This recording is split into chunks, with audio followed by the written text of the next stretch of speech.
not only do I produce and agent matches and all my wrestling stuff and train and still wrestle, but, I'm doing the acting, I do the stunts, I do coordinating, and I'm doing all this stuff in the film industry, which I never thought. Like, if I was wrestling full time back then, I would have had probably a great time.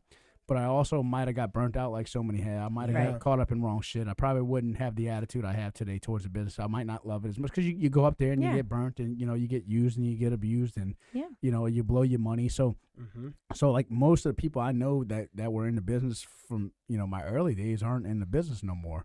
Right. So, or they're, in bad shape, or they they just had rough lives. So I'm really thankful that my career kind of took a different path. And I'm back then I was really angry. But my point of it was, I used to get so angry at the people who would get it so quick with nothing and no work, and they'd have these big egos. They come into a tryout, they'd be like a bodybuilder or ex-football player, and they look so good, and they get signed right away, and then they want all this money for bookings, and then when they get released from WWE, they ask for all this money, but they're really not a good wrestler. They don't care about the business, and I love the business, so I would get frustrated.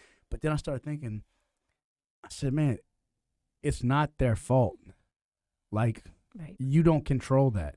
You don't have to support it, and you don't have to add to it, and you don't have to book these guys and do all this stuff neither. But at the same time, you can't just be angry at those people for getting discovered and getting an opportunity, because anybody would take that opportunity. Mm-hmm.